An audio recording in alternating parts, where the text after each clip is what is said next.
كلمة المستشار محمود بيرم التونسي الحفيد للتحدث عن تأثير الإسكندرية على شعر وأدب بيرم التونسي، فليتفضل. شكرا جزيلا. مساء الخير عليكم جميعا. الحقيقة أنا تشرفت النهارده بوجودي في وسط هذه الكوكبة، وبوجه لكم كلكم التحية.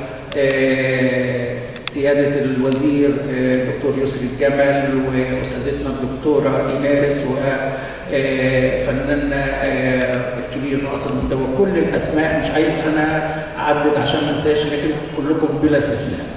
الحقيقة أنا عارف إن أنا دعيت إلى هذا الحفل يعني بالصفة العائلية، لكن خليني أفكركم بحاجة دايما ببقى حريص عليها، وهي إن أنا جاي أشارككم بالضبط عشقكم لشعر وأدب شاعر الشعب بيرم التونسي.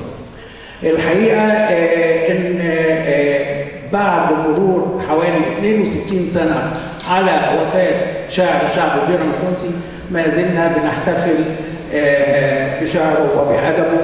وبيبقى السؤال ليه؟ ما عنديش إجابة غير إنه ده تعبير عن أصالة والإبداع في هذا الأدب وهذا الشعر. ولو كان بيرم عايش هو كان مقل جدا في الحديث عن ذاته، وكان بيعتبر انه اكبر حديث يجب ان ينصب على ادبه وشعره، وبالفعل ده اللي احنا بنحتفل بيه النهارده. المكان هنا في قصر الابداع برئاسه الاستاذه الدكتوره ايناس، والمعنى اننا في قلب الاسكندريه، في قلب الاسكندريه القديمه والعريقه. وبالتالي ايه تاثير اسكندريه على بيرم؟ هل اسكندريه بتاريخها بروحها دعمت سطور شعر بيرم؟ مش عارف، ولكن انا فكرت وانا جاي في الطريق اني امزج ما هو معلوماتي عن العائله وعن تاريخ العائله والاسكندريه بادب بيرم. وطالما بنتكلم عن الاسكندريه فاتصور انه اسكندريه كلها في مخيلاتنا البحر، وبالصدفه شاعرنا احمد يسري بيهديني دلوقتي ديوانه موال البحر. البحر له حكاياته في كل بلد بشكل مختلف، وفي اسكندريه له قصه وله اسطورته اللي بتحكي في احد رواياتها ان الاسكندريه هي في الاصل ابنه البحر التي عشقها الاسكندر الاكبر، وابتنى هذه المدينه لاجلها لتكون مناره للعالم وللإنسانية. واختار هذا الموقع العبقري بما يتوائم مع فكرة إشعاع المنارة والثقافة الإنسانية. الفكرة دي هي لقطها بيرم التونسي في وقت مبكر جدا لما اتكلم وقال: يا مسلمين، لما اسكندر حكم على الدنيا ودبر، شاف المداين وتخير اسكندريه وسماها، يوناني ويحب الغاره، والاخرى زيه ام مناره، جبار وعاشق جباره، طلع هواه وفق هواها. الحقيقه انه المعنى الميثولوجي او الاسطوري اللي في الابيات دي هي بيلخص فكره اسكندريه والبحر. لما جينا من تونس في اواخر ثلاثينات القرن ال18، الجد مصطفى بيرم بنى بيت العائله في الانفوشي في مواجهه بحر الانفوشي. والمعنى انه حياتنا كلها، وبيرم نفسه قال الكلام ده كله، وممكن يكون تسجيل مع استاذ خالد، انه دايما ننطلق الى فضاء البحر، من المساكن الضيقه الى فضاء البحر. وفضاء البحر يعني الخيال والابداع وهذا هذا الآخر الغامض الغير موجود الغير مرئي أمامنا على الشاطئ الآخر في الجنوب الأوروبي. المنطقة اللي عشنا فيها هي الحي الوطني في الإسكندرية، والحي يعد بالصيادين والحياة البسيطة، وميناء الأنفوشي هو ميناء صناعة السفن. إلى اليمين من ميناء شاطئ الأنفوشي الميناء الشرقي اللي هو الميناء الملكي البطلمي، ومنارة الإسكندرية اللي كانت مبنية على طرف البوغاز ومكانها الآن قلعة قايتباي. وإلى الشمال الجمرك أو ميناء الإسكندرية التجاري اللي اتبنى في أواخر عهد محمد علي إدواردو الماجا الجد اللي ساهم بشكل كبير في بنائه. إذا إحنا في موقع فريد قلب الحي الوطني، والشواطئ على شمالنا وعلى يميننا، والزمن هو 19، وبالطبع بيرم كان في القلب منها، وهذكر ازاي اتنفى بسبب ثوره 19.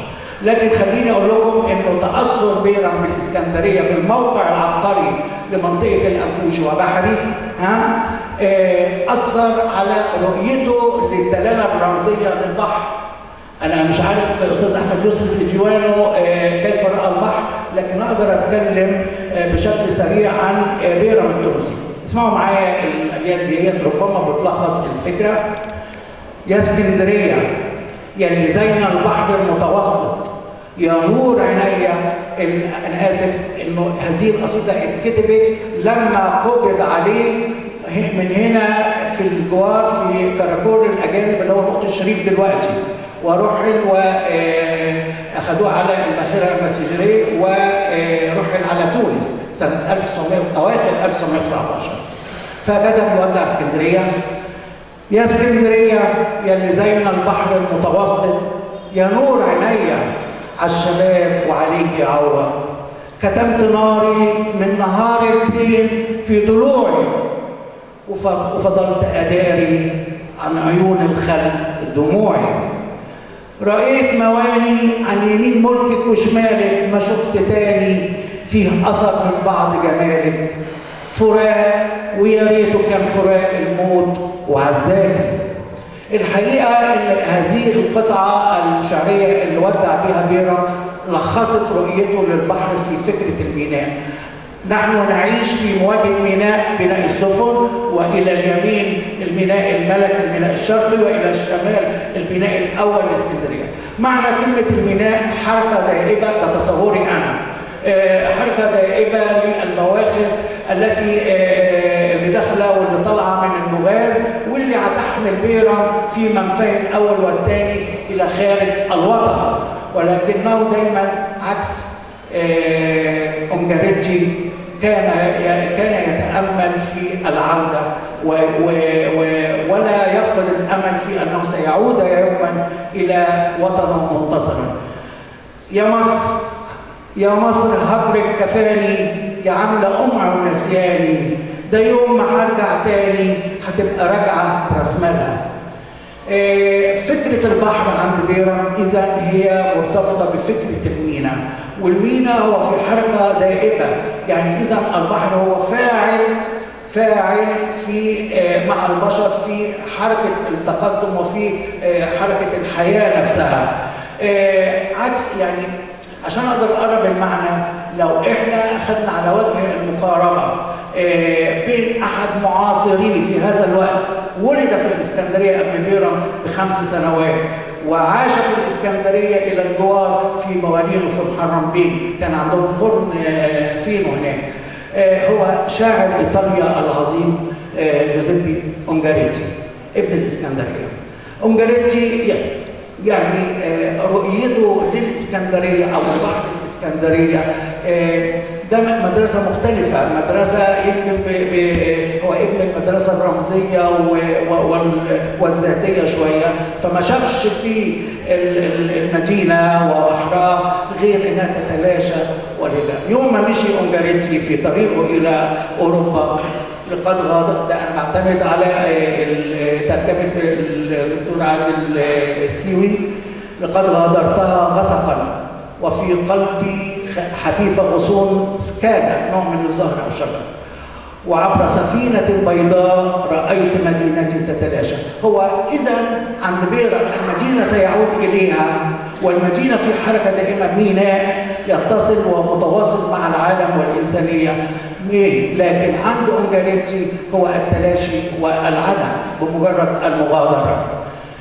الحقيقة فكرة البحر عند بيرام وارتباطه بالحركة والفاعلية بيخليه متصل بالإنسانية كلها.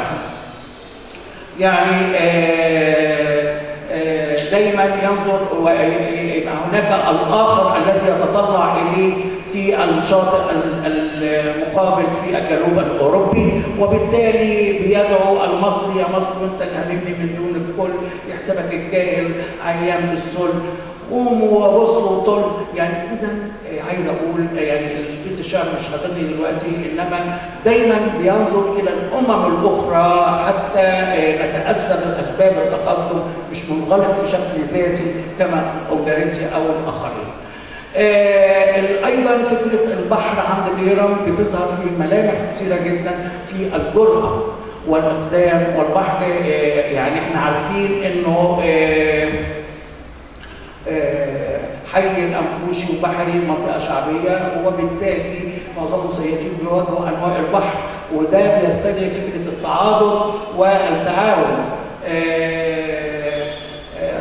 أنا خلصت الوقت بتاعي ولا إيه؟ الله يخليك.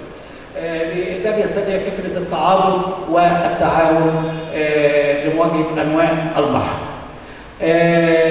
فيمكن ده لفت نظره إلى الهم الاجتماعي وقدر من العدالة الاجتماعية في أسرة العامل. ليه أمشي حفيان وأنا ملبد براكبكم؟ ليه بيتي عريان وأنا منجد مراتبكم؟ ليه بيتي خربان وأنا نجار دوالبكم؟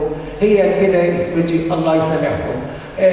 إذا اسكندرية والبحر في الإسكندرية لعب بتنويعات مختلفة على في انفتاح بيرام على رؤية أسباب التقدم لدى الأمم، وإنه يدعو إلى التعاضد والتعاون بين أعضاء المجتمع أو أفراد المجتمع، وإنه يرى أن البحر أداة وصل كما حركة البواخر في الذهاب والمجيء حركة لا تنقطع. أعتقد أن اسكندرية بفكرته عن أسطورتها الميثولوجي بتاعها ومع الإسكندر، مع ارتباطه بالطبقات الشعبية حتى أصبح هو شاعر الشعب بحق، اختار لذلك أيضا اللغة العامية، وبتعبيره أنه حتى تصل أفكاره وتصل مفرداته إلى هؤلاء البسطاء فيجب أن يتحدث بلغتهم دون أن يهبط بمستوى العامية. كنت في تونس من فترة قريبة، وكان لي حظ اللقاء مع المخرج الكبير توفيق الجبالي، ولقيته انه مهموم بنفس الفكرة رغم انه مش متابع نصوص بيرام، بانه العامية التي ترتقي بالذوق العام، التي هي جزء من الفصحى وليست ضد الفصحى. أعتقد أن موهبة بيرام ومناخ الإسكندرية الكوزموبوليتان وفضاءات الحرية التي يتيحها البحر ساعدت في كل ده. شكرا جزيلا، وأرجو أن أنا ما كنتش